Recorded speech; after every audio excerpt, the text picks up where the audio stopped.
Okay, isipin nyo to. May isang malaking partido politikal sa Pilipinas, tapos ang mga lider nila, lumipad pa China. Para saan? Para daw matuto ng party discipline mula sa Chinese Communist Party. Oo, tama narinig nyo. Yung CPC na kilalang-kilala sa censorship, sa pagkontrol ng narrative at, well, sa kanilang style ng pamumuno. So, ano to? Nagkataon lang ba? Simpleng learning exchange lang?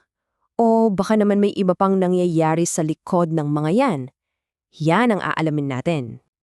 Kasi, alam nyo, dito sa Pilipinas, parang yung linya sa pagitan ng party lines at national red lines medyo lumalabo na. Gaya nga ng pagkasabi sa source material natin, para na siyang sketchy eyebrow tattoo. Alam niyo yun? Hindi pantay, kumukupas, at parang mali ang mga tanong ang pinoprovoke niya. Okay, para maging malinaw ang lahat, umpisahan muna natin sa mga facts, yung mga documented na, yung mga hindi pwedeng i-dispute. So, sino ba itong PDP laban na pinag-uusapan natin? Para klaro, ito yung paksyon na kinikilala ng COMELEC at ng Korte Suprema, yung CUSI faction. Pinangungunahan ni dating Pangulong Rodrigo Duterte bilang chairman at kasama sa mga pangunahing leader sina Alfonso Cusi, Senator Robin Padilla at si Baste Duterte.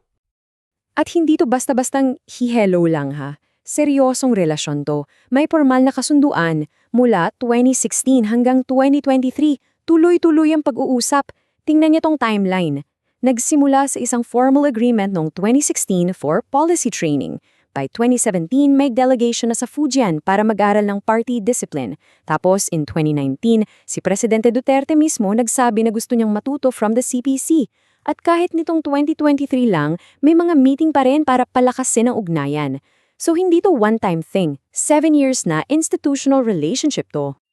At para hindi sabihing haka-haka lang to, ito mismong sinabi noon ng isa sa mga leader nila, si Coco Pimentel. Sabi niya, "We enhance our relationship. We are learning from each other." In short, pinapalakas daw nila ang relasyon at natututo sila sa isa't isa. Okay, learning from each other. Fair enough. Pero dito, nagiging interesting. Kasi pag tinabi mo yung dalawang partido, ang laki ng pagkakaiba. Sa isang side, anyarang PDP laban, isang partido na, tandaan natin, isinilang mula sa People Power Revolution laban sa isang diktador. Ang ideal nila, democracy. Sa kabilang side, andyan ang Chinese Communist Party, isang one-party authoritarian state, eksperto sa censorship, sa pagkontrol ng kung ano ang mababasa at maririnig mo. 'Di ba? Ang weird na pairing? At dito na pumapasok ang National Security Council o NSC. Hindi na lang ito usapang politika, national security concern na.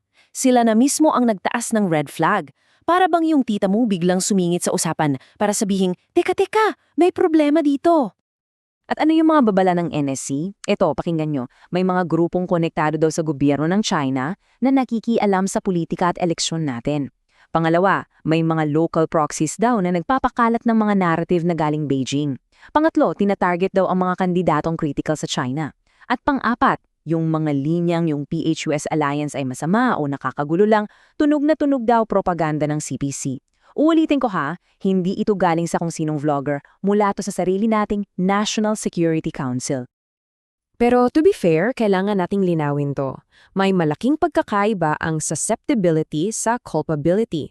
Ibig sabihin, wala namang ahensya ng gobyerno na nagsasabing, "Uy, kontrolado na ng China ang PDP." Hindi yan ang sinasabi. Ang punto ay yung pagiging susceptible or bukas sa foreign influence. Isipin mo na lang, para kang nag-iwan ng bukas na pinto sa bahay mo. Hindi naman ibig sabihin na inimbita mo yung magnanakaw, pero pinadali mo para sa kanya na pumasok. Gets? So, eto na yung tanong na umiikot sa isip ng marami pero hindi masabi ng diretso. Dahil sa relasyong to, nagiging daan ba ang PDP laban para sa mga influence operations ng Beijing? Sinadya man o hindi? Ayan. Let's try to assess the risk. Kung gagamit tayo ng isang simpleng risk assessment framework, tatlong bagay ang kailangan nating tingnan. Una, yung tinatawag na structural alignment.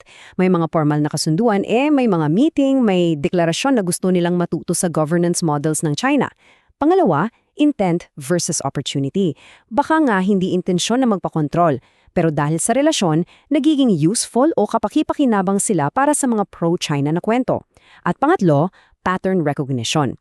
Pag pinagsama-sama mo na lahat, yung training, yung mga kasunduan, tapos may mga opisyal na umuulit yung mga talking points ng China, well, ganyan mismo ang itsura ng isang influence operation. Okay, so bakit ba natin to pinag-uusapan ng ganito kaseryoso ngayon?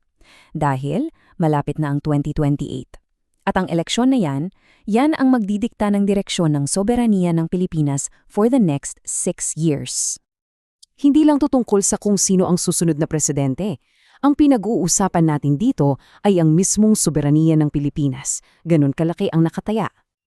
Kaya para sa ating lahat, bilang botante, paano ba natin i-navigate to? Ito ang isang mabilis na guide. Number 1, suriin ang narrative.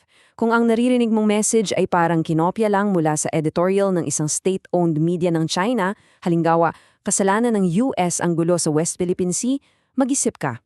Number 2, gamitin ang utak, hindi lang basta emosyon o bias. Questionin mo yung mga linyang sobrang pabor sa interes ng ibang bansa.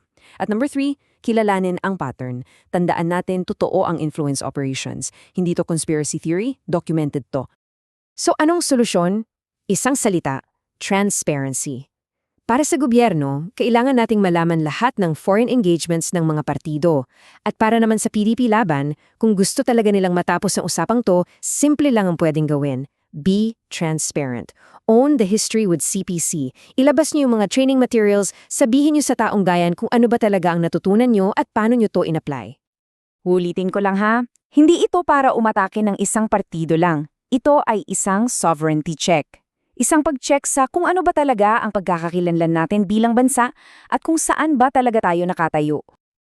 At sa huli, ito yung pinaka-ironic sa lahat, di ba? Isipin mo, isang partido na ipinanganak mula sa pakikipaglaban sa otoritarianismo, sila pa yung lumilipad papuntang authoritarian China para matuto ng party discipline. Ang sakit isipin. Kaya habang papalapit ang 2028, iiwan ko sa inyo ang tanang na to. Sino ba talaga ang humuhubog ng politika natin? Kaninong mga salita ang paulit-ulit nating naririnig sa mga politiko? At para kaninong interes ba talaga sila lumalaban? Baka nga malabo ang mga party lines ngayon, pero ang isang bagay na dapat laging malinaw ay ang red line ng ating soberanya.